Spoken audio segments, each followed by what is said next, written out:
وداعيا إلى الله بإذنه وسراجا منيرا وبشر المؤمنين بأن لهم من الله فضلا كبيرا.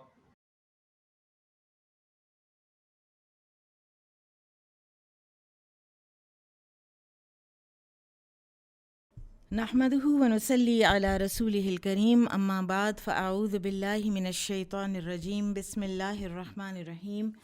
رب اشرح لي صدري ويسر لي امري واحلل عقدة من لساني يفقهوا قولي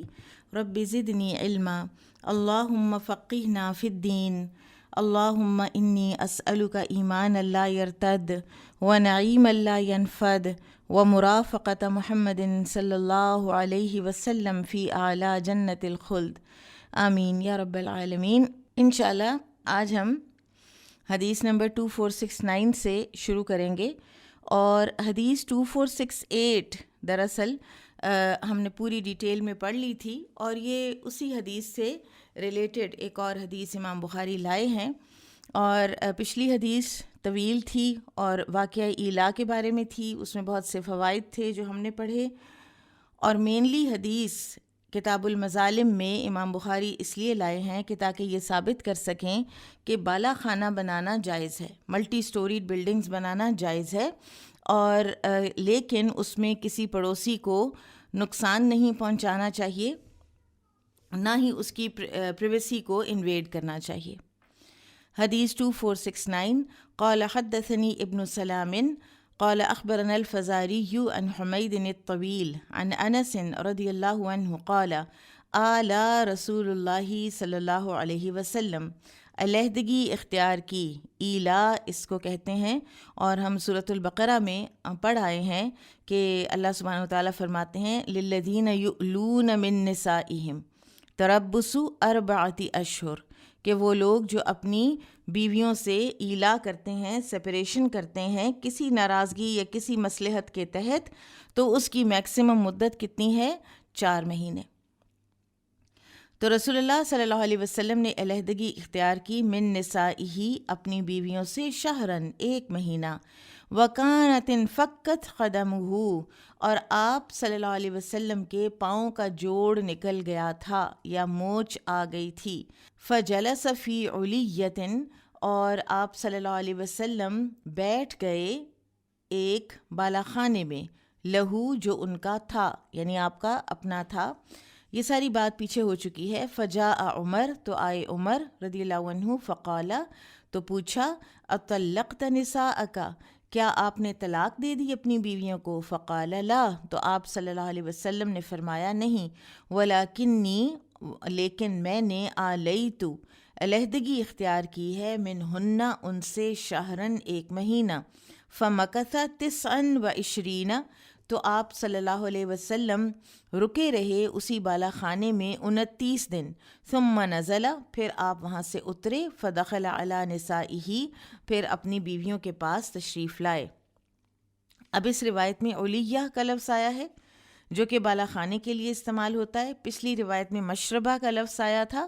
جو مکان کے سامنے پینے پلانے کے کمرے کو کہتے ہیں، اور اس لفظ کو بھی بالا خانے کے طور پر بھی استعمال کیا جاتا ہے۔ اب یہاں پر نا جو واقعہ ہے نا ایلا کا، جس میں آپ صلی اللہ علیہ وسلم نے اپنی ازواج مطہرات سے علیحدگی کی تھی، یہ واقعہ سن 9 ہجری کا ہے، اور جو یہاں پہ کسی راوی کو غلط فہمی ہوئی ہے اور انہوں نے پاؤں میں موچ آنے کا ذکر بھی اسی واقعے کے ساتھ ہی کر دیا ہے، حالانکہ پاؤں میں موچ آنے کا واقعہ سن 5 ہجری کا ہے، جب رسول اللہ صلی اللہ علیہ وسلم گھوڑے سے گر پڑے تھے، اور یہ جو واقعہ ہے سن 9 ہجری کا ہے، اور ان دونوں واقعات میں 4 سال کا فرق ہے۔ تو انس رضی اللہ عنہ نے جب حمید الطویل سے بیان کیا ساری حدیث کو، تو انہوں نے بعض اوقات ان دونوں واقعات کو اکٹھا کر دیا ہے، ٹھیک ہے۔ باقی جو راوی ہیں حمید الطویل کے علاوہ، وہ الگ الگ ان واقعات کو بیان کرتے ہیں۔ اور دراصل ہوا یہ تھا کہ جب رسول اللہ صلی اللہ علیہ وسلم کو چوٹ لگی تھی تو تب بھی آپ صلی اللہ علیہ وسلم نے اسی بالا خانے میں ہی آرام فرمایا تھا،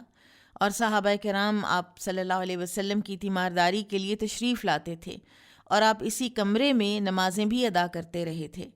تو بہرحال امام بخاری یہ ثابت کرنا چاہتے ہیں کہ مکان کی چھت پر بالا خانہ بنانا جائز ہے، بشرطے کہ پڑوسیوں کے حقوق متاثر نہ ہوں۔ بابو من عقل بعیرہ،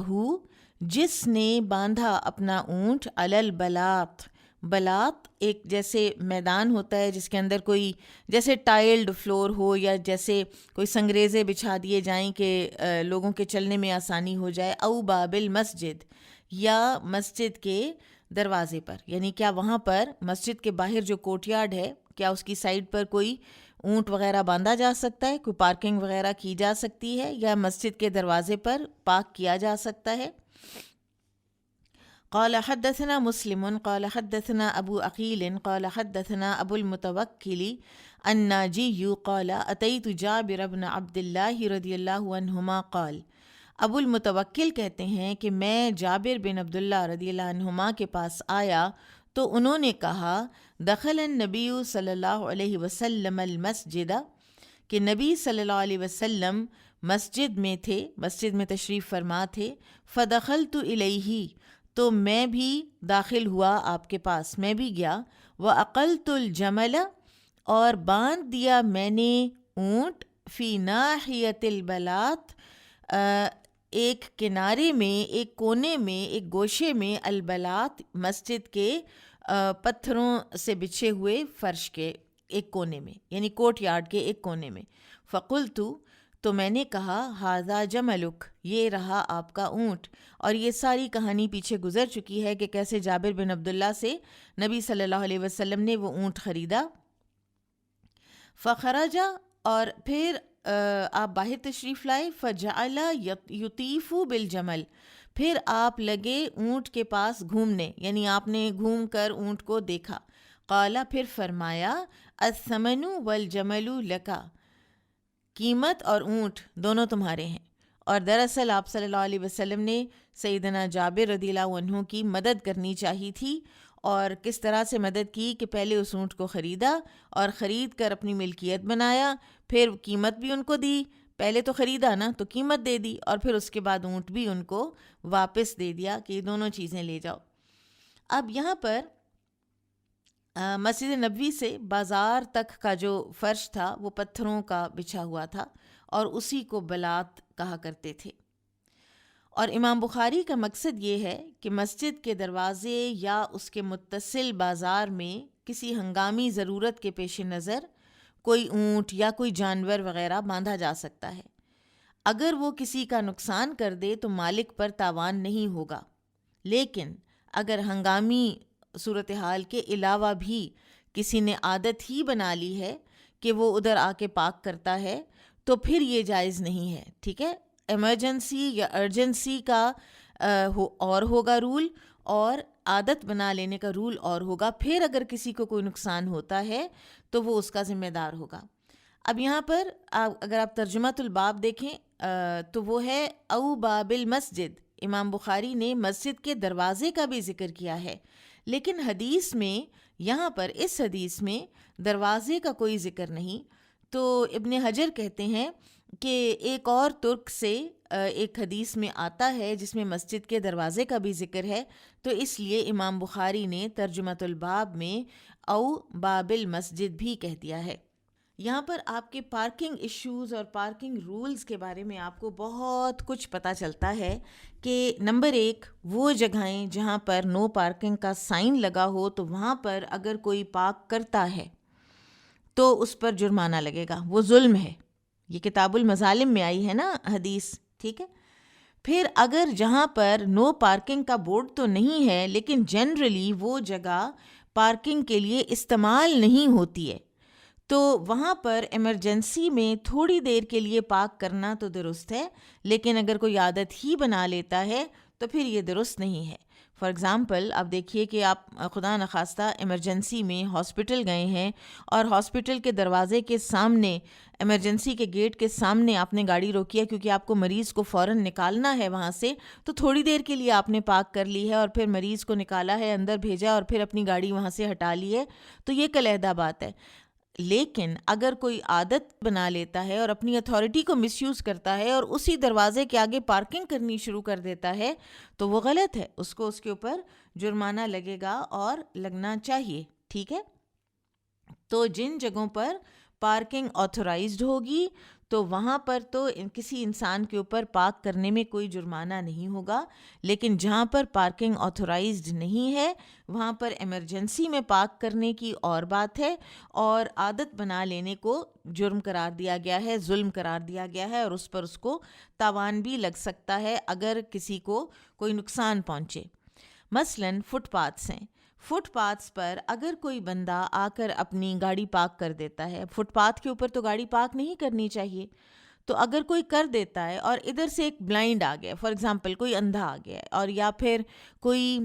بچہ آ گیا ہے اور وہ ٹکرایا ہے اس گاڑی کے ساتھ اور اس کی کوئی ہڈی ٹوٹ گئی ہے، تو اس پارک کرنے والے کو تاوان ہوگا اور وہ اس کا علاج کروا کر دے گا۔ اسلامی عدالت جو ہے وہ یہ فیصلہ کر کے دے گی۔ ہاں البتہ ارجنسی کی جو صورتحال ہوتی ہے، فار ایگزامپل جمعے کا دن ہے یا عیدوں کے دن ہیں، تو ان دنوں میں جب زیادہ جگہ چاہیے ہوتی ہے پارکنگ کے لیے، تو اگر انتظامیہ خود ہی اناؤنس کر دے کہ آج پارکنگ کے لیے فٹ پاتھ بھی خالی ہیں تو پھر وہاں پر پارکنگ کی جائے گی اور وہاں پر پھر کوئی بھی تاوان وغیرہ نہیں لگے گا۔ تو لہٰذا اس بات کا بہت خیال رکھنا چاہیے پارکنگ رولز کا کہ جہاں پر بھی اگر نو پارکنگ لکھا ہے یا فار ایگزامپل پارکنگ سپیس میں کسی کوئی ہینڈی کیپڈ کے لیے، آپ دیکھیں کئی پارکنگ سپیسز ایسی ہوتی ہیں کہ آگے ویل چیئر بنی ہوئی ہوتی ہے، تو وہ ویل چیئر بنی ہونے کا یہ مطلب ہوتا ہے کہ یہاں پر صرف ہینڈی کیپڈ لوگ جو ہیں وہ پارک کریں، اور ان کے فائدے کے لیے اور ان کی سہولت کے لیے ان کو فیسیلیٹیٹ کرنے کے لیے وہ جگہ ان کے لیے ریزرو رکھی گئی ہوتی ہے، لیکن لوگ جو ہیں وہ وہاں پہ آ کر بھی پارک کرنا شروع کر دیتے ہیں، تو یہ ظلم ہے۔ اور ظلم کی ڈیفینیشن وہ آپ یاد رکھیے نا، وضع الشیء فی غیر موضعہ، چیز کو اس جگہ رکھ دینا جہاں اس کی جگہ نہیں ہے، جو اس کی جگہ نہیں ہے۔ تو آپ کی گاڑی کی وہ ہینڈی کیپڈ والی پارکنگ سپیس آپ کی گاڑی کی جگہ نہیں ہے، تو لہٰذا آپ اس کا مطلب ہے کہ ظلم کر رہے ہیں۔ اور انشاءاللہ کتاب المظالم جس وقت ختم ہوگی نا تو ہمیں نظر آئے گا کہ ہر طرح کی بد اخلاقی، ہر طرح کی قانون شکنی یہ مظالم میں آتی ہے، یہ ظلم میں آتی ہے، یا انسان اپنی ذات پہ ظلم کر رہا ہوتا ہے اور یا پھر انسان کسی دوسرے پہ ظلم کر رہا ہوتا ہے، تو اس سے ہمیں بچنا ہے اور بہترین اخلاق کے ساتھ زندگی گزارنی ہے انشاءاللہ۔ باب الوقوف والبول عند سباطۃ قوم، کھڑے ہونا اور پیشاب کرنا کسی قوم کے کوڑا کرکٹ کے ڈھیر کے پاس۔ کیا کوڑے کرکٹ کا جو ڈھیر ہے وہاں پر کوئی ایکسکریٹ کر سکتا ہے؟ قال حدثنا سلیمان بن حرب عن شعبة عن منصور عن ابی وائل عن حذیفة رضی اللہ عنہ قال لقد رأیت رسول اللہ صلی اللہ علیہ وسلم او قال، حذیفہ رضی اللہ عنہ سے روایت ہے، وہ کہتے ہیں کہ میں نے رسول اللہ صلی اللہ علیہ وسلم کو دیکھا، او قال یا کہا، لقد اتى النبی صلی اللہ علیہ وسلم، کہ بے شک تشریف لائے نبی صلی اللہ علیہ وسلم، سباطۃ قوم، ایک قوم کے یعنی کسی قبیلے کے کوڑے کے ڈھیر کے پاس، فبال قائما، تو آپ نے کھڑے ہو کر پیشاب کیا۔ اب یہاں پر کیا یہ ظلم ہے؟ نعوذ باللہ، کیا نبی صلی اللہ علیہ وسلم کو نے جو کیا وہ کس کیٹیگری میں آتا ہے؟ تو جہاں کوڑا کرکٹ پھینکا جاتا ہے وہ جگہ عوامی حیثیت رکھتی ہے، وہ ایک پبلک پلیس ہے، یعنی آپ کہیں سے گزر رہے ہیں تو آپ کے پاس کوئی گاربیج ہے تو آپ اس قبیلے کے یا اس محلے کے یا اس سیکٹر کے رہنے والے نہیں ہیں،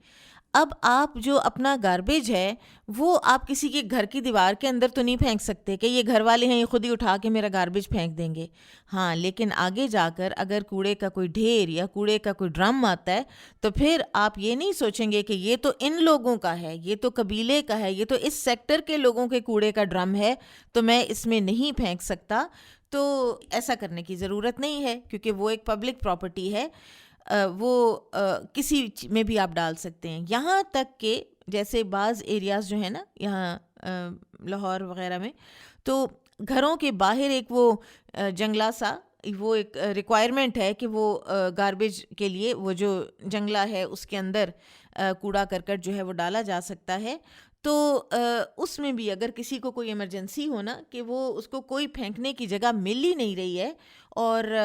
وہ اٹھا بھی نہیں سکتا مزید اس گاربیج کو، تو اب وہ کیا کرے؟ تو وہ کسی کے گھر کے باہر جو وہ جنگلے بنے ہوئے ہیں دیوار کے ساتھ جو لگے ہوئے ہوتے ہیں اس کے اندر کسی بیگ میں ڈال کر تو اس گاربیج کو رکھ دے اور وہ گاربیج ٹرک والے آ کے لے جائیں گے. ٹھیک ہے، تو وہ جو گھر والے ہیں ان کو بھی اس کا یہ نہیں کرنا چاہیے کہ ہمارا گاربیج اسپیس ہے یہ تو تم نے کیوں ڈالا، ان کو بھی اس کی اجازت دے دینی چاہیے. تو ایسے مقامات کو استعمال کرنے کے لیے ایک عام اجازت ہوتی ہے، اور خاص طور پر جو اوپن کوڑے کے ڈھیر ہیں اس پر پیشاب وغیرہ بھی کیا جا سکتا ہے، اور ایسی چیزوں کے متعلق لڑنا جھگڑنا درست نہیں ہے کہ تم نے یہاں پر یہ کیوں کیا، یہ کیوں کیا. پھر اسی طرح سے جو یہاں پر ہمیں دلیل ملتی ہے کھڑے ہو کر پیشاب کرنے کی مرد حضرات کے لیے، تو اس میں یہ ہے مختلف اس کی کچھ تعویلات کی گئی ہیں، توجیحات بیان ہوئی ہیں. اور ایک تو یہ کہ ہو سکتا ہے کہ کوڑے اور نجاست کی وہ جگہ تھی تو وہاں پر بیٹھنے کی جگہ نہ ہو، تو اس ضرورت کے پیش نظر نبی صلی اللہ علیہ وسلم نے کھڑے ہو کر ہی پیشاب کیا، لیکن اس کو عادت بنا لینا صحیح نہیں ہے. اور دوسری یہ کہ اگر آپ کو یقین ہو کہ آپ کے کپڑوں پر چھینٹے نہیں پڑیں گے، اور یہ کہ عام انسانوں کی نظروں سے بھی آپ اوجھل ہوں، کیونکہ اگر وہ بالکل کسی شاہراہ کے پاس ہے وہ کوڑے کا ڈھیر، تو وہاں پہ اگر آپ کھڑے ہو کر ایکسکریٹ کریں گے تو پھر لوگوں کو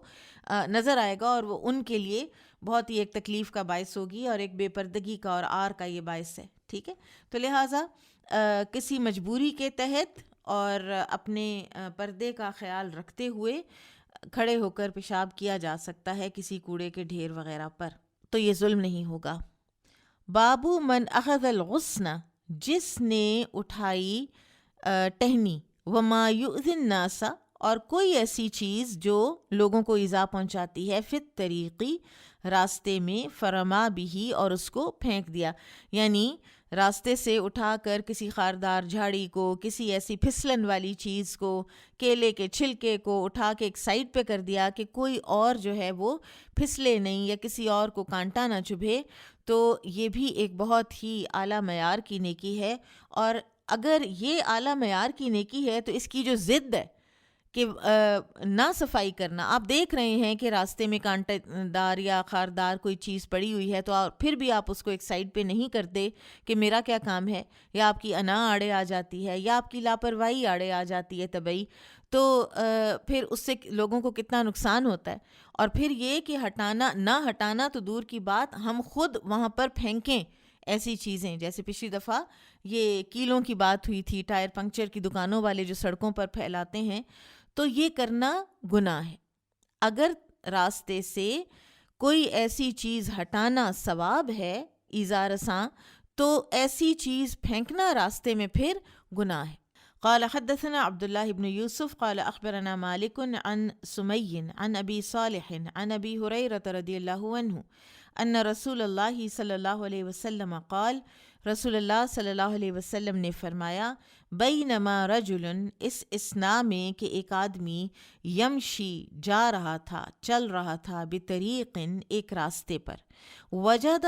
غصن شوکن، اس نے پائی ایک شاخ، غصن شاخ، شوکن کانٹے والی، فأخذہ، تو اس نے اس کو اٹھا دیا، یعنی ایک سائڈ پر اس نے اس کو کر دیا، فشکر اللہ، تو قدردانی کی اللہ نے، لہو، اس کی،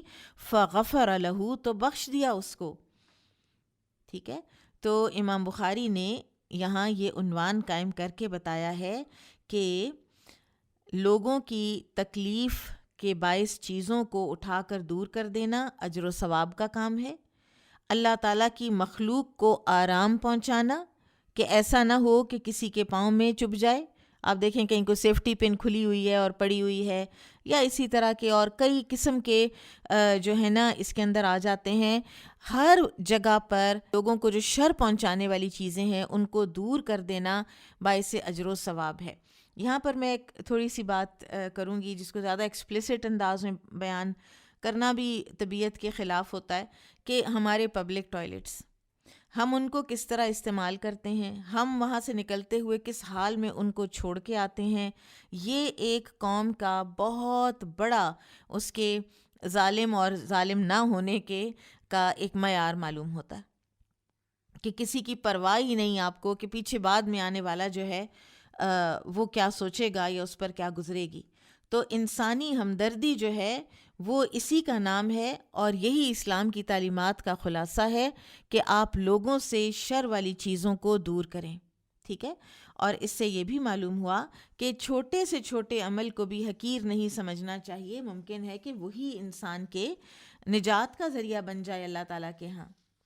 پھر اس حدیث سے ہمیں اللہ تعالیٰ کی صفت الشاکر کا پتہ چلا۔ اللہ تعالیٰ اپنے آپ کو خود قرآن میں بھی شاکر کہتے ہیں، وَكَانَ اللَّهُ شَاكِرًا عَلِيمًا، اور ہے اللہ تعالیٰ قدردان اور جاننے والا۔ اسی طرح یہ سورۃ النساء میں آتا ہے، اور التغابن میں آیا ہے وَاللَّهُ شَكُورٌ حلیم، اور اللہ تعالیٰ قدردان اور حلم والا ہے۔ اللہ تعالیٰ قدر کرتے ہیں اپنے بندوں کی جو مستحق ہیں اپنے اعمال صالحہ کے ذریعے قدردانی کے، سبحان اللہ۔ اور سورہ الانسان میں ہم پڑھتے ہیں کہ اللہ سبحانہ وتعالیٰ قیامت کے دن جب بندوں کو خود شراباً طہورا پلائیں گے تو ساتھ کیا کہا جائے گا؟ ان ھذا کان لکم جزاء، یہ تم لوگوں کی جزا ہے، تم لوگوں کی نیکیوں کا بدلہ ہے۔ وکان سعیکم مشکورا، اور تم لوگوں کی جو نیکیاں ہیں، تم لوگوں کی جو کوششیں ہیں ان کی قدردانی کی گئی۔ اب کوئی جتنی بھی اپنی نیکیاں بڑھا لے سو بڑھا لے، سبحان اللہ۔ باب اذا اختلفوا فی الطریق المیتاء، اگر اختلاف کر دیں لوگ، اگر اختلاف ہو جائے لوگوں میں، فی الطریقی راستے، المیتائی شاہراہ کے، شارع عام یعنی ایک پبلک جو سڑک ہے اس پر اگر لوگوں کا آپس میں اختلاف ہو جائے، وہی الرحبۃ تکون بین الطریق، اور اس سے مراد راستے کے دونوں کناروں کی درمیانی جگہ ہو، ٹھیک ہے، دو کناروں پہ کچھ سائڈ چھوڑی ہوئی ہوتی ہے نا، اور درمیانی جگہ، تو اس میں لوگوں کا اگر اختلاف ہو جائے۔ ثم یرید اہلھا البنیان، پھر اگر وہاں کے ارد گرد کے رہنے والے چاہیں کہ یہاں کوئی عمارت تعمیر کی جائے تو کیا وہ کر سکتے ہیں؟ تو پھر کیا کرنا ہوگا؟ فَتُرِكَ مِنْهَا، تو چھوڑ دیا جائے اس میں سے، لِلطَّرِيقِ راستے کے لیے، گزرگاہ کے لیے، 7 اذرع 7 ہاتھ، یہ چند فٹ بنتی ہے یہ جگہ، 7 ہاتھ۔ قال حدثنا موسى بن اسماعيل قال حدثنا جرير بن حازم عن الزبير بن خريت عن إكرمة سمعت أبا هريرة رضي الله عنه قال قضى النبي صلی اللہ علیہ وسلم، فیصلہ کیا نبی صلی اللہ علیہ وسلم نے، اذا تشاجروا، جب جھگڑا ہوا لوگوں کے درمیان، باہمی اختلاف ہوا لوگوں کے درمیان، فی الطریق المیتائی شارع عام کے حوالے سے، ب7 اذرع 7 ہاتھ چھوڑنے کا، ٹھیک ہے۔ اب 7 ہاتھ جو ہے نا وہ انسانوں اور جیسے گھوڑے، خچر، گدھے، اونٹ، ان کے گزر جانے کے لیے یہ جگہ کافی ہے۔ اب آج کل اس کو آپ سبسٹیچیوٹ کریں گے گاڑیوں سے تو پھر 7 ہاتھ میں سے گاڑی تو نہیں گزر سکتی، تو پھر اب یہ جو ایڈمنسٹریشن ہے، جو انتظامیہ ہے، وہ یہ فیصلہ کرے گی کہ کتنا حصہ ہمیں گزرگاہ کے لیے رکھنا ہے۔ اب آپ یہاں پر دیکھیے کہ اس ایک چھوٹی سی حدیث میں ایک تو امام بخاری کا ایکیومن دیکھیے کہ کس طرح انہوں نے ان احادیث کو اکٹھا کیا ہے اور ان کو کن کن عنوانات کے تحت لے کر آئے ہیں کہ جس سے ایک راستہ کھلتا ہے آگے سے مینیج کرنے کا، بڑی سے بڑی تہذیب یافتہ جو شہر ہیں اور ملک ہیں ان کا سارے انکروچمنٹ ایشوز آپ کے یہاں پہ ڈسکس ہو سکتے ہیں۔ کہ اگر کوئی راستہ ہے اور بازار والے لوگ جو ہیں انہوں نے شیڈز بنا لیے ہیں آگے اور وہ راستے تک آ رہے ہیں، ریڑیاں لگا لی ہیں آگے اور وہ راستے تک آ رہے ہیں، راستہ جو ہے وہ تنگ ہو گیا ہے، تو یہ ظلم ہے۔ وَضْعُ الشَّيْءِ فِي غَيْرِ مَوْضِعِهِ ہے، آپ نے اپنی جگہیں، اپنی ریڑیاں، اپنے جو شیڈز ہیں دکانوں کے اور سٹالز ہیں دکانوں کے، آپ نے وہاں رکھے ہوئے ہیں جو ان کی جگہ نہیں ہے، آپ کا حق نہیں ہے، وہ تو شارع عام تھی۔ تو اس لیے یہ جو فیصلے کیے جاتے ہیں نا بلڈنگز کو گرانے کے، اور وہ در حقیقت وہ دیکھنے میں شاید وہ کچھ ظالمانہ یا ایسے نظر آ رہے ہوں، ورنہ وہ ظالمانہ نہیں ہوتے، وہ بہت سی دوسری جو عام ایک فلاح کی جو باتیں ہیں یا لوگوں کی عام جو فلاح ہے، جو لارجر انٹرسٹ ہیں لوگوں کے، ان میں وہ فیصلے کیے جاتے ہیں۔ ان دا فرسٹ پلیس ان جگہوں کو بننا ہی نہیں چاہیے، ان بلڈنگز کو بننا ہی نہیں چاہیے کہ جن بلڈنگز میں پھر بعد میں ایشو ہو، اور جو آپ کی ملکیت ہی نہیں ہے، اور جو اسٹیٹ کی ملکیت ہیں، اور جو عوام الناس کے، جیسے پبلک پارکس کے اوپر ایون آپ مسجد بھی اگر بنا دیں گے تو اس مسجد کو بھی فقہا کہتے ہیں کہ اس کو گرا دینا چاہیے، کیونکہ وہ قبضے کی جگہ پر بنی ہوئی ہے۔ باب النہبہ بغیر اذن صاحبہ، ایک اور ظلم کی قسم آ گئی ہے، ٹھیک ہے، پارکنگ میں ظلم بھی پڑھ لیا آپ نے، انکروچمنٹ میں ظلم بھی پڑھ لیا آپ نے، اب ہم ایک اور چیز پڑھ رہے ہیں، النہبہ۔ نہبہ لوٹ کھسوٹ، پک کر لینا، جیسے پک پاکٹ ہوتی ہے، جیسے پتہ نہ چلنے دینا اور کوئی چیز اچک لینا کسی کی، اور یہ چوری سے فرق ہے، ٹھیک ہے۔ النہبہ اچک لینا، لوٹ کھسوٹ کر لینا، بغیر اذن صاحبہ ہی، مالک کی اجازت کے بغیر۔ وقال عبادہ، عبادہ کہتے ہیں، بایعنا النبی صلی اللہ علیہ وسلم، ہم نے بیعت کی نبی صلی اللہ علیہ وسلم کے ساتھ، علی اللہ ننتہب، اس بات پر، اس امر پر کہ ہم نہبہ نہیں کریں گے، لوٹ کھسوٹ نہیں کریں گے، ڈاکہ بھی اسی میں شامل ہے، ٹھیک ہے۔ قال حدثنا آدم بن ابی ایاس قال حدثنا شعبة قال حدثنا عدي بن ثابت سمعت عبد الله بن يزيد الانصاري وهو جده ابو امه قال نهى النبي صلی اللہ علیہ وسلم، منع فرمایا نبی صلی اللہ علیہ وسلم نے، عن النہبہ، نہبہ یعنی لوٹ مار سے، والمثلۃ اور مثلا کرنے سے، آپ صلی اللہ علیہ وسلم نے منع فرمایا، ٹھیک ہے۔ اور یہ روایت ہے عبداللہ بن یزید انصاری سے، اور وہ ان کے یعنی یہ جو راوی ہے نا عدی بن ثابت، ان کے وہ نانا تھے، ٹھیک ہے۔ تو عدی بن ثابت اپنے نانا سے روایت کر کے یہ حدیث ہمیں بتا رہے ہیں۔ اب یہاں پر بہت سے جو معاشرتی ایشوز ہیں نا وہ ڈسکس ہو سکتے ہیں۔ سب سے پہلے دیکھیے کہ النہبہ، انتہاب کہتے ہیں جلدی سے کسی چیز کو اچک لینا کسی دوسرے انسان کی نظروں کے سامنے سے،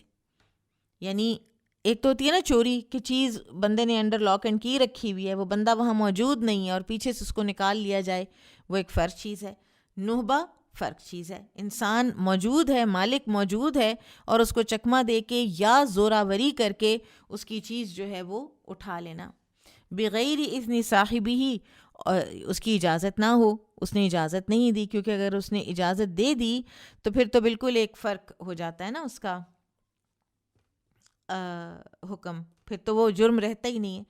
اچھا، دوسرے ہم یہ بھی دیکھ لیتے ہیں کہ مسلح کہتے ہیں کسی بھی انسان کے اعضاء کاٹنا، مثلا اس کی انگلیاں، اس کی ناک، اس کے کان کاٹ دینا، جیسا کہ میوٹیلیشن یہ احد کے موقع پر صحابہ کرام کی کفار نے کی تھی۔ اور یہ جو نہیں آئی ہے نا یہاں پر، یہ دونوں حرمت کی نہیں ہے، ٹھیک ہے، یعنی یہ حرام ہے دونوں چیزیں، نہبہ بھی حرام ہے، مسلح بھی حرام ہے۔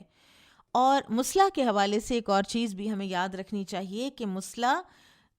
انسانوں کے علاوہ حیوانات کا بھی جو ہے وہ بھی نہیں کرنا چاہیے، وہ بھی حرام ہے،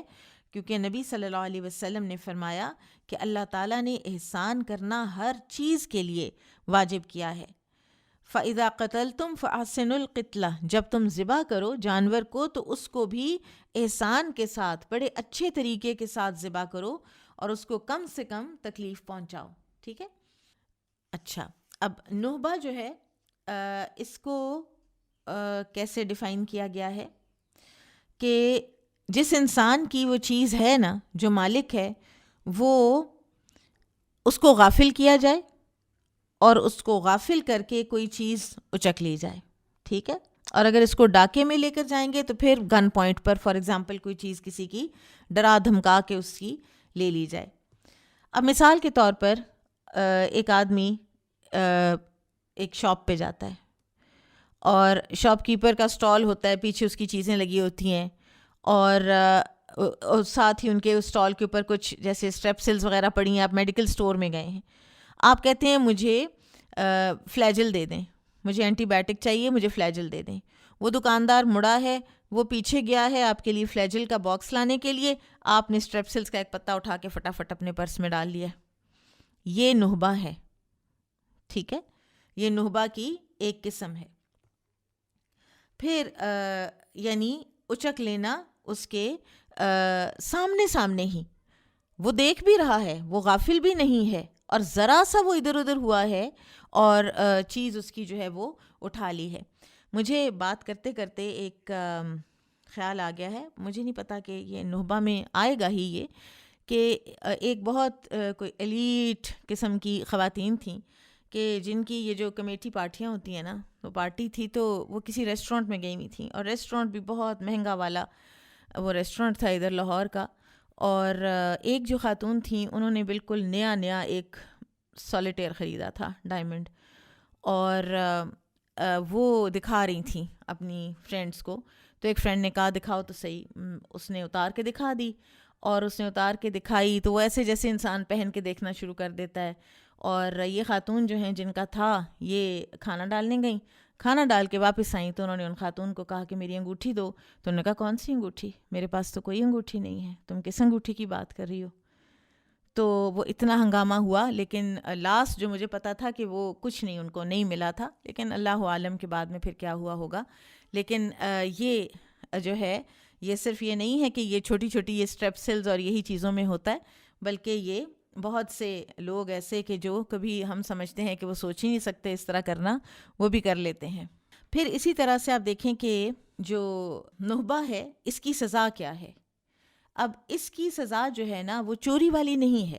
کیونکہ وہ چوری کی ڈیفینیشن فرق ہے اور اس کی سزا فرق ہے، اور اس کی سزا جو ہے وہ حکومت وقت یا قاضی جو ہیں وہ دیں گے، ڈپینڈنگ کہ کس نوعیت کا نہبہ تھا، کس نوعیت کی چیز اچکی گئی ہے، یا کس قدر انویژن کی گئی ہے، کتنا وائلیٹ کیا گیا ہے۔ اس میں بعض لوگوں نے جو شادی بیاہ کے موقع پر یہ جو چوہارے، بادام اور ٹافیاں وغیرہ بانٹی جا رہی ہوتی ہیں اور اس کو اچکا جا رہا ہوتا ہے، تو بہرحال وہ کہتے ہیں کہ ٹھیک ہے یہ نہبہ کے اس میں تو نہیں آتا، لیکن وہ جو طوفان بدتمیزی برپا ہوا ہوتا ہے وہ کسی صورت بھی جو ہے نا وہ مہذب ایک انسان کی وہ علامت نہیں ہوتا، تو یہ ظلم ہے اگر آپ کسی کی اس طرح سے چیز اچک لیتے ہیں تو۔ قال حدثنا سعيد بن عفير قال حدثني الليث قال حدثنا عقيل عن ابن شهاب عن أبي بكر بن عبد الرحمن عن أبي هريرة رضي الله عنه قال قال رسول الله صلى الله عليه وسلم لا يزني الزاني حين يزني وهو مؤمن، زنا کرنے والا جس وقت وہ زنا کر رہا ہوتا ہے تو وہ مومن نہیں ہوتا۔ ولا يشرب الخمر، اور نہیں شراب پیتا کوئی، ہین یشربو جس وقت وہ شراب پی رہا ہوتا ہے، وہ مؤمن جبکہ وہ مومن ہو، یعنی وہ مومن اس وقت نہیں ہوتا، اس کا ایمان جو ہے نا وہ معلق ہوا ہوتا ہے، اس کے دل سے ایمان کا آخری رائی کے دانے کے برابر کا ٹکڑا جو ہے نا وہ بھی نکل چکا ہوتا ہے، تو انسان اس طرح کے بڑے بڑے کبائر کرتا ہے۔ ولا یسرق حین یسرق، اور نہیں چوری کرتا جب وہ چوری کرتا ہے، وہ مؤمن جبکہ وہ مومن ہو۔ ولا ینتہب نہبتن، اور نہیں لوٹتا کوئی لوٹنے والا کوئی چیز، یرفع الناس الیہ کہ اٹھا کر دیکھتے ہیں لوگ اس کی طرف، فیہا اس میں، ابصارہم آنکھیں اپنی، یعنی لوگ دیکھ رہے ہوتے ہیں، لوگ غافل نہیں ہوتے ہیں۔ ہین ینتہبھا وہو مؤمن، جب وہ یہ کر رہا ہوتا ہے، جب وہ لوٹ مار کر رہا ہوتا ہے، جب وہ اچک رہا ہوتا ہے تو وہ مومن نہیں ہوتا۔ وعن سعید وابی سلمۃ عن ابی ہریرۃ عن النبی صلی اللہ علیہ وسلم مثلہ الا النہبہ۔ سعید اور ابو سلمہ نے بھی ابو ہریرہ رضی اللہ عنہ سے روایت کی ہے ایسی ہی، لیکن اس میں نہبہ کا یعنی لوٹ مار کا ذکر نہیں ہے۔ کچھ اور ترک ہوتے ہیں نا جس میں کوئی بات ہوتی ہے کوئی نہیں ہوتی، تو امام بخاری ان کا بھی ذکر کر دیتے ہیں، اور اس سے ان کی جو حدیث ہے ظاہر ہے کہ اس کی اور زیادہ اسٹرینتھ بڑھتی ہے، اوتھینٹسٹی بڑھتی ہے۔ قال الفربری وجدت بخط ابی جعفر، فربری کہتے ہیں کہ میں نے ابو جعفر کے خط میں یہ بات لکھی ہوئی پائی۔ قال ابو عبداللہ، کہ ابو عبداللہ یعنی امام بخاری نے کہا، تفسیرہ ان ینزع منہ، کہ اس کی تفسیر یہ ہے کہ ایسے آدمی سے اچک لیا جاتا ہے، سلب کر لیا جاتا ہے نور ایمان، یرید الایمان، اور ان کا مراد تھی ینزع منہ، کھینچ لیا جاتا ہے اس سے۔ تو کیا چیز کھینچ لی جاتی ہے؟ یرید الایمان، وہ چاہتے تھے، یعنی وہ ایمان کی طرف اشارہ کر رہے ہیں، ٹھیک ہے۔ اور اسی لیے اسلام میں ڈاکوؤں کی، راہزنوں کی، پک پاکٹس کی اور اس طرح کی جو اٹھا لیتے ہیں چیزیں لوگوں کی، ان کی سزائیں انتہائی سخت ہیں تاکہ انسانی معاشرہ امن کے ساتھ زندگی بسر کر سکے۔ بابو کسر الصلیبی و قتل الخنزیری، صلیب کو توڑنا اور خنزیر کو مار ڈالنا۔ اب دیکھیں کہ ویسے تو یہ ہے کہ آپ کسی کا اگر گلاس توڑ دیتے ہیں، یا آپ اگر کسی کا پالتو پیٹ، کوئی پیرٹ ہے، کوئی جانور ہے، وہ اس کو مار دیتے ہیں، تو وہ تو بڑا غلط بات ہے۔ لیکن کچھ چیزیں ایسی ہیں کہ جن کو توڑنا اور مارنا ظلم نہیں ہے۔ قال حدثنا علی بن عبد اللہ قال حدثنا سفیان قال حدثنا الزہری قال اخبرنی سعید بن المسیب سمع ابا ہریرہ رضی اللہ عنہ عن رسول اللہ صلی اللہ علیہ وسلم قال، ابو ہریرہ رضی اللہ عنہ سے روایت ہے کہ رسول اللہ صلی اللہ علیہ وسلم نے فرمایا، لا تقوم الساعۃ، نہیں قائم ہوگی قیامت، حتی ینزل فیکم، یہاں تک کہ نازل ہوں تم میں ابن مریم علیہ السلام، حکماً مقسطاً، منصف حاکم بن کر، فیکسر الصلیب، تو وہ توڑ دیں گے صلیب کو، یعنی جو ان کے لیے ایک طرح سے آج لوگوں کے ذہنوں میں جس کے لیے وہ سٹینڈ کرتے ہیں، اگر آج وہ صلیب اور صلیب کے ساتھ جو منسوب پورے کا پورا عقیدہ ہے وہ ختم ہو جائے تو کرسچینٹی تو باقی ہی نہیں رہتی۔ تو وہ صلیب کو توڑ دیں گے، اس سارے عقیدے کو ختم کر دیں گے۔ وَيَقْتُلَ الْخِنْزِيرَ، اور خنزیر کو قتل کر دیں گے۔ وَيَدَعُ الْجِزْيَةَ، اور جزیہ کو بھی ختم کر دیں گے۔ وَيَفِيضَ الْمَالُ، اور مال کی بہتات ہوگی، بہہ پڑے گا مال۔ حَتَّى لَا يَقْبَلَهُ أَحَدٌ، یہاں تک کہ کوئی اس کو قبول کرنے والا بھی نہیں ہوگا۔ لوگوں کے پاس اتنا زیادہ مال ہوگا کہ کوئی کسی دوسرے سے لینے کے لیے کوئی اس کو انٹرسٹ ہی نہیں ہوگا۔ اب صلیب عیسائیوں کا شعار ہے اور مذہبی علامت ہے۔ جب عیسیٰ علیہ السلام تشریف لائیں گے تو وہ رسول اللہ صلی اللہ علیہ وسلم کے دین یعنی اسلام پر عمل کریں گے، اور تمام غیر اسلامی نشانات اور غیر اسلامی کلچرز کو ختم کر دیں گے، ٹھیک ہے۔ اور ان حالات میں اگر کوئی صلیب کو توڑ ڈالے یا خنزیر کو قتل کر دے تو اس پر کوئی تاوان نہیں ہوگا۔ پھر دوسری بات یہ ہے کہ وہ جزیہ ختم کر دیں گے۔ اب یہ ہے کہ ویسے تو اہل کتاب سے جزیہ قبول کیا جاتا ہے اور یہ اسلام کا حکم ہے، اور اسی جزیہ کی وجہ سے انہیں اسلام قبول کرنے پر مجبور بھی نہیں کیا جاتا، اور لیکن یہ جزیہ کا جو حکم ہے یہ عیسیٰ علیہ السلام کے نزول کے وقت ختم ہو جائے گا۔ رسول اللہ صلی اللہ علیہ وسلم نے ایسا ہی فرمایا ہے۔ یہ ہم اینڈ میں نا جب یہ باب ختم ہوگا نا انشاءاللہ تو پھر ہم دیکھیں گے باب یا یہ جو برتنوں کو توڑنے والی جو باتیں ہیں نا، یہ چیزوں کو توڑنے والی، تو اینڈ میں ہم دیکھیں گے کہ چیزوں کی مختلف کیٹیگریز ہوتی ہیں، کس کو آپ توڑیں گے، کس کو آپ نہیں توڑیں گے۔ تو پہلے ہم باقی کی احادیث بھی پڑھ لیتے ہیں۔ بابن ہل تکسر الدنان، کیا توڑ دیے جائیں گے مٹکے، التی فیہا الخمر، وہ جن میں شراب ہوتی ہے، او تخرق الزقاق، یا پھاڑ دیے جائیں گے مشکیزیں. فَإِن كَسَرَ صَنَمًا، اور اگر کسی نے توڑ دیا کوئی بت، او صلیباً یا صلیب، او تنبوراً یا تنبورہ وہ جو میوزیکل انسٹرومنٹ ہوتا ہے، او ما لا ينتفع بخشبہ، یا کوئی بھی ایسی چیز کہ جس کی لکڑی سے فائدہ نہیں اٹھایا جا سکتا. ٹھیک ہے، تو اس کا کیا حکم ہے؟ وَأُتِيَ شُرَيْحٌ فِي تُنْبُورٍ، قاضی شریح کے پاس تنبورہ کو توڑنے کا ایک مقدمہ لایا گیا. وَأُتِيَ شُرَيْحٌ فِي تُنْبُورٍ كُسِرَ، جو توڑ دیا گیا تھا، ایسا تنبور کا مقدمہ جو تنبور توڑ دیا گیا تھا. فَلَمْ يَقْضِ فِيهِ بِشَيْءٍ، تو انہوں نے توڑنے والے پر کوئی تاوان نہیں لگایا تھا. الدنان دن کی جمع ہے اور یہ برتن کو کہتے ہیں. اور خمر ہر نشہ آور چیز، کل مسکرن خمرن و کل خمرن حرام. زقاق زقن کی جمع ہے اور یہ مشکیزہ نما برتن، اور خاص طور پر جو برتن تیل اور وغیرہ رکھنے کے لیے استعمال ہوتے ہوں، جو مشکیزیں اس طرح کے لیکوڈز کے لیے استعمال ہوتے ہوں. اچھا، اب اگر اس طرح کی کسی چیز کو توڑ دیا جاتا ہے، تلف کر دیا جاتا ہے کہ جس میں کوئی حرام چیز ہو، اور یا ایسے اخلاق کو خراب کرنے والا فار ایگزامپل لٹریچر ہو،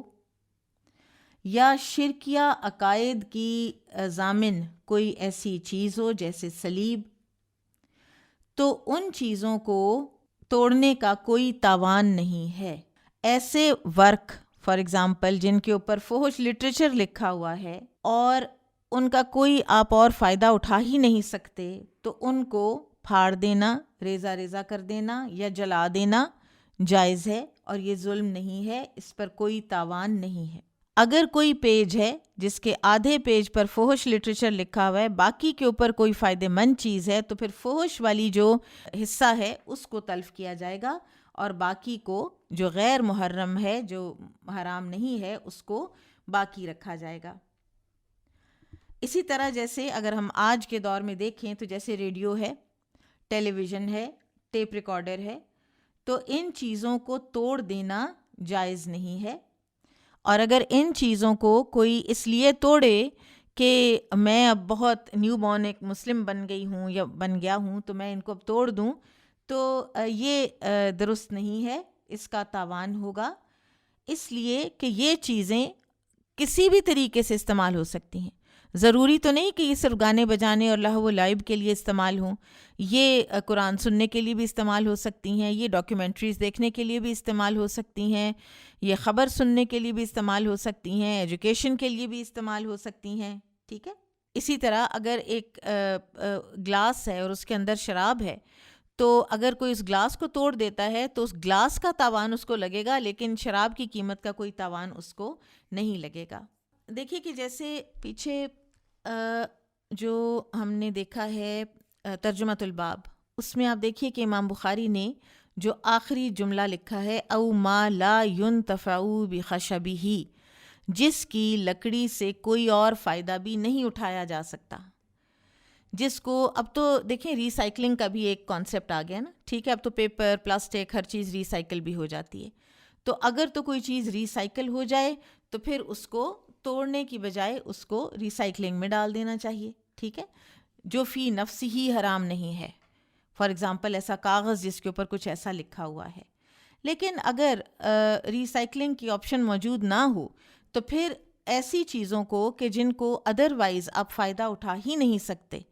تو ان کو تلف کر دینا چاہیے، اور اس پر کوئی تاوان نہیں ہے. اب اگر ایک اسلامی عدالت میں ایک ایسا مقدمہ جاتا ہے نا کہ ایک شخص کہتا ہے کہ اس نے میری کیسیٹس جو ہے نا، میری 100 کیسیٹس تھیں اور اس نے ساری کی ساری میری ضائع کر دیں، اور میں نے اپنے گانوں کی کلیکشن اور میوزک کی کلیکشن اس میں رکھی ہوئی تھی. تو اگر ایک اسلامی عدالت میں ایسا مقدمہ جائے تو ایک قاضی کیا فیصلہ کریں گے؟ وہ یہ فیصلہ کریں گے کہ جو خالی کیسٹ ہے نا اس کی کیا قیمت تھی. خالی کیسٹ اگر 10 روپے کی ہے اور گانوں سے بھری ہوئی کیسٹ اگر 20 روپے کی ہے تو گانوں کی قیمت نکال دی جائے گی، خالی کیسٹ کا تاوان جو ہے نا وہ اس کو دینا ہوگا. ٹھیک ہے، جس کی چیز ضائع ہوئی ہے، تلف ہوئی ہے. قال حدثنا ابو عاصم الضحاك ابن مخلد عن يزيد بن ابي عبيد عن سلمة بن الاكوع رضی اللہ عنہ ان النبی صلی اللہ علیہ وسلم رأى نیرانا. سلمہ بن اکوع رضی اللہ عنہ سے روایت ہے کہ نبی صلی اللہ علیہ وسلم نے آگ دیکھی توقدو جو جلائی گئی تھی یوم خیبر خیبر کے دن. قال فرمایا پوچھا علی ما توقدو هذه النیران یہ کس چیز پر آگ جلائی جا رہی ہے، یعنی یہ کس مقصد کے لیے جلائی گئی ہے. قالو لوگوں نے کہا علی الحمر الانسیتی گھریلو گدھوں کا گوشت پکایا جا رہا ہے. قال فرمایا اکسروہا توڑ دو ان ہانڈیوں کو، وحریقوہا اور یعنی گوشت کو پھینک دو. قالو لوگوں نے پوچھا الا نحریقہا ونغسلہا کیا ہم یہ نہ کر لیں کہ ہم گوشت تو پھینک دیں لیکن ان ہانڈیوں کو ہم دھو لیں. قال فرمایا اغسلو ہاں ٹھیک ہے دھو لو ان کو، یعنی ان کو دوبارہ استعمال کر لو، ان کو ضائع مت کرو، لیکن جو ان کے اندر حرام چیز ہے اس کو نکال کے پھینک دو. قال ابو عبداللہ یعنی امام بخاری فرماتے ہیں کان ابن ابی اویس یقول ابن ابی اویس کہا کرتے تھے الحمر الانسیہ کہ الحمر الانسیہ کہ حمر انسیہ اس کو وہ پروناؤنس کرتے تھے انسیہ کی بجائے بنصب الالفی والنونی، یعنی وہ الف اور نون پر زبر لگاتے تھے. تو ایک اور پروناؤنسیشن بھی امام بخاری نے آپ کو بتا دی ہے. تو لہٰذا جس برتن میں ناپاک چیز ہو اسے توڑنے کی بجائے ناپاک چیز پھینک کر برتن وغیرہ صاف کر کے استعمال میں لایا جا سکتا ہے. اور گھریلو گدھا جو ہے یہ خیبر کے دن آپ صلی اللہ علیہ وسلم نے حرام کیا تھا. اس سے پہلے کہا جاتا ہے کہ ان کا گوشت کھایا جاتا تھا اور نبی صلی اللہ علیہ وسلم نے ان کو حرام قرار دیا اور پھینکنے کا حکم دیا. قال حدثنا علی بن عبد اللہ قال حدثنا سفیان قال حدثنا ابن ابی نجیح عن مجاہد عن ابی معمر عن عبد اللہ ابن مسعود رضی اللہ عنہ قال دخل النبی صلی اللہ علیہ وسلم مکہ نبی صلی اللہ علیہ وسلم مکہ داخل ہوئے وحول البیت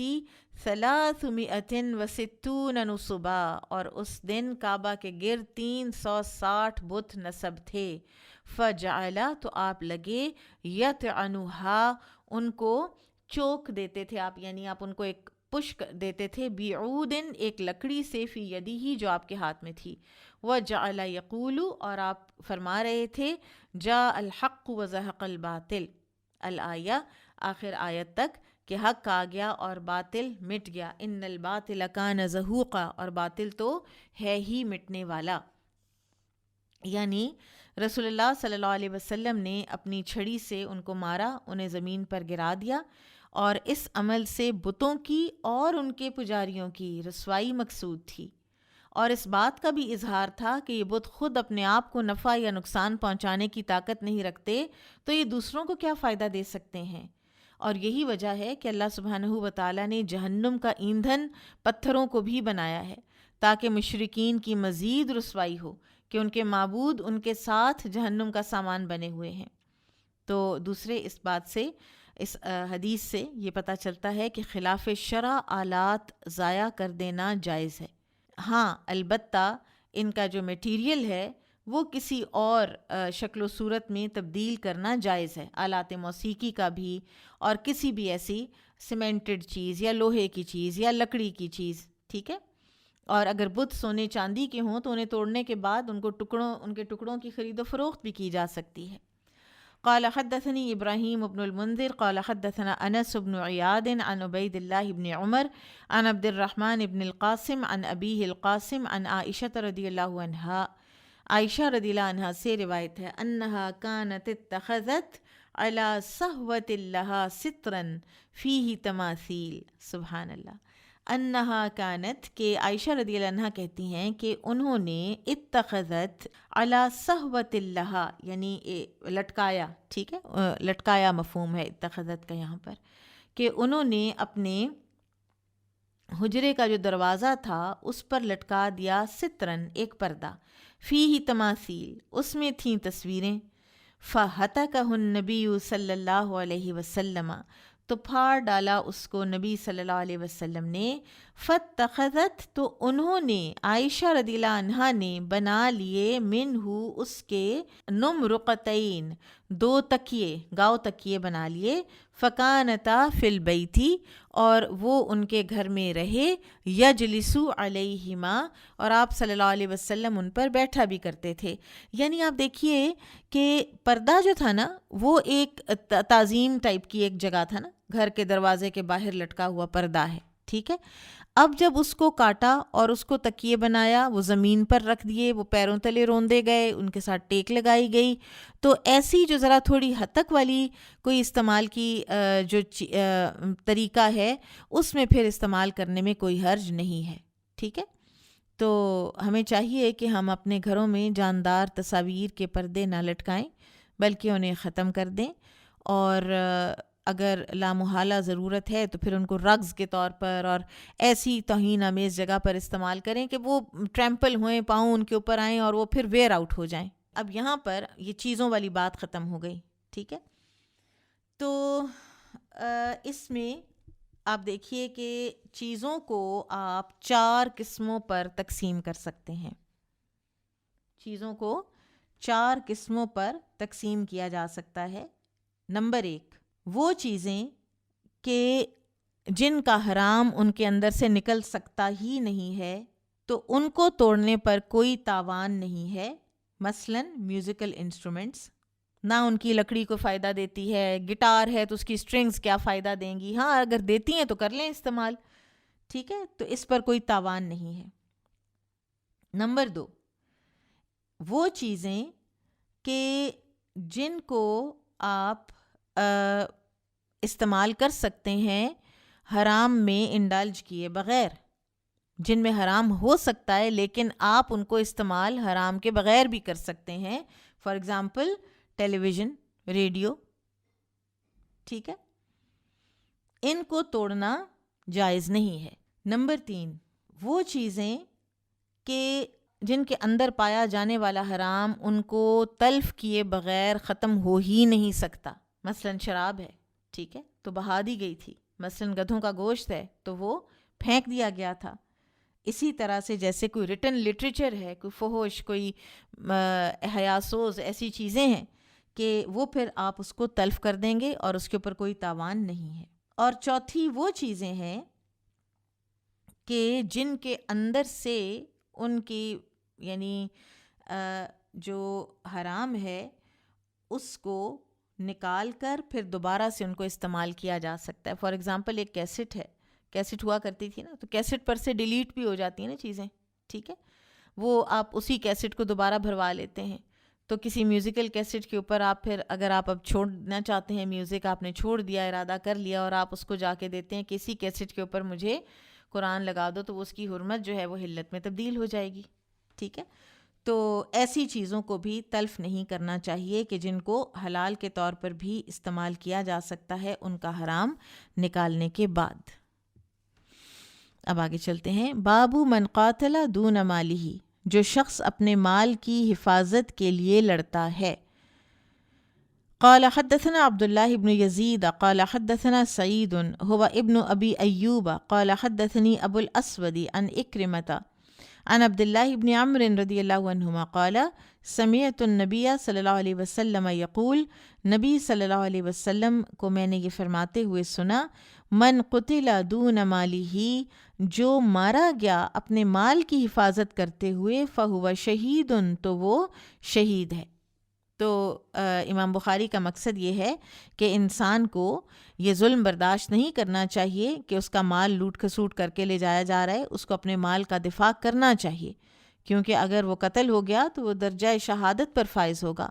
اور اگر اس نے قتل کر دیا, کوئی انویڈر, اگر کوئی آپ کے اندر کوئی آ جاتا ہے, آپ کے گھر میں کوئی ڈاکو وغیرہ, آپ کے پاس گن ہے, آپ اس کو مار دیتے ہیں, تو آپ کے اوپر کوئی دیت اور قصاص نہیں ہے. ایک حدیث میں آتا ہے کہ رسول اللہ صلی اللہ علیہ وسلم کے پاس ایک آدمی آیا اور عرض کرنے لگا, یا رسول اللہ, اگر کوئی چور مجھ سے میرا مال لینا چاہے تو میں کیا کروں؟ آپ صلی اللہ علیہ وسلم نے فرمایا, اسے اپنا مال مت دو. اس نے کہا, اگر وہ مجھے قتل کرنا چاہے؟ آپ نے فرمایا, اس سے قتال کرو. اس نے کہا, اگر وہ مجھے قتل کر دے؟ فرمایا, تو شہید ہے. اس نے کہا اگر میں اسے قتل کر دوں تو فرمایا وہ آگ میں ہوگا، یعنی تمہارا کوئی قصور نہیں ہوگا، ٹھیک ہے۔ اور کتاب المظالم میں یہ حدیث اس لیے آئی ہے کہ اگر کوئی شخص کسی کے مال پر قبضہ کرنا چاہے تو وہ اپنے مال کا دفاع کر سکتا ہے، خواہ وہ خود کیوں نہ مارا جائے یا اسے قتل ہی کیوں نہ کر دیا جائے، اور یہ ظلم نہیں ہوگا اگر وہ قتل کر دیتا ہے۔ بابن اذا کسر قصعۃ، جس نے توڑ دیا کوئی پیالہ، او شیئن یا کوئی چیز، لغیرہ کسی دوسرے کی، ٹھیک ہے۔ آپ کسی کے گھر گئے ہیں، وہاں پہ آپ سے کسی کی پلیٹ ٹوٹ گئی ہے، ٹھیک ہے، تو کیا تاوان پڑے گا یا نہیں پڑے گا؟ قال حدثنا مسدد قال حدثنا يحيى بن سعيد عن حميد عن انس رضی اللہ عنہ ان النبی صلی اللہ علیہ وسلم، نبی صلی اللہ علیہ وسلم کان عند بعض نسائه، تھے اپنی کسی زوجہ مطہرہ کے پاس، فارسلت احدى امہات المؤمنین، تو ایک اور امہات المؤمنین میں سے انہوں نے بھیجا، مع خادم، اپنے ایک خادم کے ساتھ، بقصعۃ، ایک پیالہ، فیہا طعام، اس میں تھا کھانا، فضربت بیدہا، تو وہ جو تھی نا جن کے گھر میں آپ صلی اللہ علیہ وسلم تھے، انہوں نے ایک ہاتھ مارا پیالے کو، فکسرت القصعۃ، تو وہ ٹوٹ گیا، پیالہ گر کے ٹوٹ گیا، فضمہا، تو آپ صلی اللہ علیہ وسلم نے پیالہ اٹھایا، اس کو جوڑا، وجعل فیہ الطعام، اور اس کے اندر جو کھانا تھا نا وہ اس کے اندر رکھ دیا، وقال، اور فرمایا، کلو، کہ کھاؤ اس کو، کھانا کھاؤ، وحبس الرسول، اور رسول صلی اللہ علیہ وسلم نے روکے رکھا اس خادم کو بھی، والقصعۃ، اور پیالے کو بھی، حتی فرغوا، یہاں تک کہ فارغ ہوئے کھانے سے، فدفع القصعۃ، پھر دیا، لوٹایا ایک پیالہ، الصحیحۃ، ثابت صحیح والا پیالہ، وحبس المکسورہ، اور ٹوٹا ہوا پیالہ ان کے گھر رہنے دیا جنہوں نے اس کو توڑا تھا۔ وقال ابن ابی مریم، اور ابن ابی مریم کہتے ہیں، اخبرنا یحییٰ بن ایوب حدثنا حمید حدثنا انس عن النبی صلی اللہ علیہ وسلم، یعنی ایک اور ترک بیان کیا ہے امام بخاری نے۔ شارحین نے لکھا ہے کہ ہاتھ مار کر پیالہ توڑنے والی سیدہ عائشہ رضی اللہ عنہا تھیں، اور بعض روایات میں آتا ہے کہ رسول اللہ صلی اللہ علیہ وسلم نے فرمایا تھا تمہاری ماں کو غیرت آ گئی، یعنی ان کو غصہ آیا کہ دن میرا ہے۔ اب ایک اور ازواج مطہرہ کی طرف سے جب کھانا آیا تو انسان ہے نا، انسان کا دھیان اس انسان کی طرف جاتا ہے کہ جس نے وہ تحفہ بھیجا ہے، تو ان کو برا لگا، تو انہوں نے وہ پیالہ توڑ دیا، ٹھیک ہے۔ اور مختلف روایات ہیں جن کا پیالہ توڑا گیا، وہ کون تھیں؟ سنن ابو داؤد اور نسائی میں آتا ہے کہ سیدہ صفیہ رضی اللہ عنہا تھیں، اور صفیہ رضی اللہ عنہا کے بارے میں یہ آتا ہے کہ وہ کھانا بہت اچھا پکاتی تھیں۔ اسی طرح دارقطنی اور ابن ماجہ میں حفصہ رضی اللہ عنہا کا نام بھی آتا ہے، طبرانی میں ام سلمہ کا آتا ہے، پھر اسی طرح ایک اور محلہ ابن حزم کی روایت میں سیدہ زینب رضی اللہ عنہا کا تذکرہ ہے۔ تو بعض شارحین یہ کہتے ہیں کہ اس سے معلوم ہوتا ہے کہ یہ واقعہ، اس طرح کے کئی واقعات ہوئے۔ بہرحال جس نے پیالہ توڑا تھا ان کے گھر سے صحیح پیالہ لے کر واپس کیا گیا، اور ٹوٹا پیالہ ان کو دے دیا گیا، یعنی ایک طرح سے ان پر سزا لاگو ہوئی، ٹھیک ہے۔ تو یہ تو ایک تربیت کا انداز تھا نبی صلی اللہ علیہ وسلم کا، اور یہ آپس کی جو ایک ہے، آپ دیکھیں کہ جیسے آپ جاتے ہیں نا کسی کے گھر میں اور کوئی گلاس ٹوٹے تو کوئی نہیں کہے گا کہ یہ تاوان دیں، میرا سیٹ خراب ہو گیا، میرے 6 تھے میرے 5 رہ گئے ہیں، ٹھیک ہے، کہ مجھے اب آپ یہ پورا کر کے دیں، ایسا ہارڈلی میں نے کبھی ہوتا دیکھا نہیں ہے۔ نبی صلی اللہ علیہ وسلم نے ایک کیونکہ تربیت بھی کرنی تھی، اور یہ اس بات پر آپ صلی اللہ علیہ وسلم خاموشی رکھتے تو پھر تو یہ آپ کا اپروول ہو جاتا کہ ہاں ٹھیک ہے ایسے کیا جا سکتا ہے، تو وہ تو آپ نہیں کر سکتے تھے۔ پھر آپ دیکھیے کہ جیسے شاپ میں آپ جاتے ہیں تو وہاں پہ لکھا ہوتا ہے کہ you break it you bought it, کہ آپ اگر کوئی چیز توڑیں گے تو اس کا مطلب ہے کہ آپ نے وہ خرید لی ہے، تو اس لیے احتیاط کرنی چاہیے، اور یہ بھی جائز ہے، ان کا یہ لکھنا جائز ہے، کیونکہ وہ کیوں نقصان اٹھائیں۔ اذا ہدم حائطا فلیبنی مثلہ، اگر کوئی شخص کسی کی دیوار گرا دے تو اس جیسی بنا کر دے۔ اب امام بخاری جو حدیث یہاں پر لائے ہیں وہ انتہائی انٹرسٹنگ، دلچسپ حدیث ہے، اور پچھلی جو شریعتیں ہیں ان کے احکام میں سے ہم لے سکتے ہیں بشرطے کہ ہماری شریعت میں اس کے خلاف کوئی اور حکم موجود نہ ہو۔ تو یہاں پر امام بخاری پچھلی شریعت سے ایک یہ حکم ثابت کر رہے ہیں کہ کسی کی اگر کوئی چیز توڑتا ہے، دیوار توڑتا ہے، اس کے گھر کا نقصان کرتا ہے تو پھر وہ بنا کے دے۔ قال حدثنا مسلم بن ابراہیم قال حدثنا جریر هو ابن حازم عن محمد بن سیرین عن ابی ہریرہ رضی اللہ عنہ قال قال رسول اللہ صلی اللہ علیہ وسلم۔ ابو ہریرہ رضی اللہ عنہ سے روایت ہے کہ رسول اللہ صلی اللہ علیہ وسلم نے فرمایا، کان رجل فی بنی اسرائیل، بنی اسرائیل میں ایک آدمی تھا، یقال لہ جریج، جس کو جریج کہا جاتا تھا۔ اگر آپ اس کو انگلش دیکھیں تو یہ جارج بنے گا۔ یصلی فجاءتہ امہ، وہ نماز پڑھ رہا تھا، وہ راہب تھا اصل میں، جریج جو ہے نا اپنی موناسٹری میں رہتا ہوتا تھا، تو وہ نماز پڑھ رہا تھا تو اس کی ماں آئی، فدعتہ، تو ماں نے پکارا بیٹے کو، فابا ان یجیبہا، تو اس نے اپنی ماں کی پکار کا جواب نہ دیا، فقالا، تو اس نے دل میں کہا، اجیبہا او اسلی، جواب دوں اپنی ماں کو یا نماز پڑھتا رہوں؟ ثم اتتہ، ماں دوبارہ آئی، فقالت، پھر دوبارہ کہا۔ اچھا، اب یہ پیچھے بھی ہم کتاب الصلاح میں یہ حدیث ہم پڑھ آئے ہیں، اور ماں جو ہے وہ 2 یا 3 مرتبہ آئی، اور آخری مرتبہ ماں کی بھی جو صبر ہے نا وہ جواب دے گیا، تو ماں نے کہا، اللہم، اے اللہ، لا تمتہ، اسے موت نہ دینا، حتی تریہ، یہاں تک کہ یہ دیکھ لے، وجوہ المومسات، منہ بازاری عورتوں کا، یعنی بازاری عورتوں سے اس کا آمنا سامنا نہ ہو جائے، کسی پروسٹیٹیوٹ سے اس کا واسطہ نہ پڑ جائے، اس وقت تک اس کو موت نہ دینا۔ ماں اتنی دکھی ہوئی۔ وَكَانَ جُرَيْجٌ فِي صَوْمَعَتِهِ، تو جریج اپنے گرجے میں تھا، فَقَالَتِ امْرَأَةٌ، تو ایک عورت نے اس کو کہا، لَأَفْتِنَنَّ جُرَيْجًا، یعنی ایک عورت نے خود سے کہا کہ میں جریج کو فتنے میں ڈال کے رہوں گی۔ فَتَعَرَّضَتْ لَهُ، وہ بن ٹھن کر آئی اس کے پاس، فَكَلَّمَتْهُ، تو اس سے باتیں کرنے لگی، فَأَبَا، تو جریج نے اس کو منہ نہ لگایا، فَأَتَتْ رَاعِيًا، تو اس دوران میں وہ آئی ایک چرواہے کے پاس، فَأَمْكَنَتْهُ مِن نَفْسِهَا، اور اپنے آپ کو، اپنے نفس کو اس کے حوالے کر دیا، فَوَلَدَتْ غُلَامًا، جس کے نتیجے میں ایک لڑکا پیدا ہوا چرواہے سے، فَقَالَتْ، تو وہ عورت کہنے لگی، هُوَ مِن جُرَيْجٍ، یہ بچہ جریج کا ہے۔ تو وہاں کے جو بستی کے لوگ تھے، فَأَتَوْهُ، وہ آئے جریج کے پاس، وَكَسَرُوا صَوْمَعَتَهُ، انہوں نے اس کا عبادت خانہ سارا توڑ دیا، فَأَنزَلُوهُ، اور اسے نیچے اتارا، وَسَبُّوهُ، اور اسے خوب گالیاں دیں، فَتَوَضَّأَ، تو اس نے وضو کیا، وَصَلَّى، اور اس نے نماز پڑھی،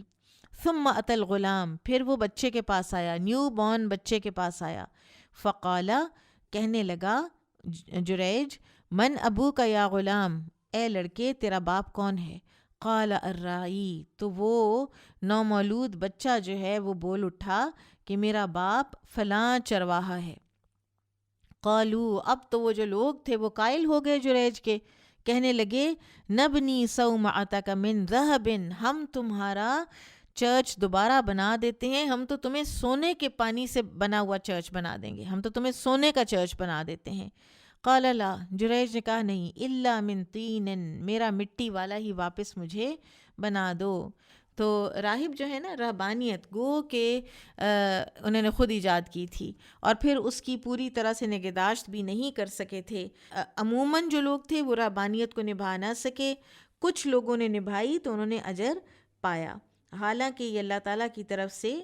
نہیں تھی، ٹھیک ہے، اور ان کو پتہ بھی نہیں تھا کہ یہ ہم نے کوئی بدعت ایجاد کی ہے، لیکن بہرحال ایسا کرنا درست نہیں ہے۔ اب جریج کو اس حدیث سے ہمیں کتنا کچھ پتہ چلتا ہے۔ ایک تو یہ بات ہو گئی نا کہ اگر کوئی کسی کی کوئی چیز توڑ دیتا ہے، اس کے گھر کی کوئی چیز توڑ دیتا ہے تو وہ بنا کے دے پھر اس کو، ٹھیک ہے، اس کی کوئی دیوار، اس کا کوئی دروازہ وغیرہ، ٹھیک۔ دوسرے یہ کہ ماں کی بددعا سے بہت ڈرنا چاہیے، کہ کتنا ہی آپ ماں کو پریشان کریں گے تو وہ بددعا دیں گی، پھر اسی طرح سے جریج کا جو اللہ سبحانہ و تعالیٰ پر توکل تھا اور ان کو ان کے توکل کے مطابق اللہ تعالیٰ نے دیا. انشاءاللہ آج ہم اتنا ہی رکھیں گے. بارک اللہ فیکم. سبحانک اللہم و بحمدک اشہد ان لا الہ الا انت استغفرک و اتوب الیک. السلام علیکم و رحمۃ اللہ وبرکاتہ.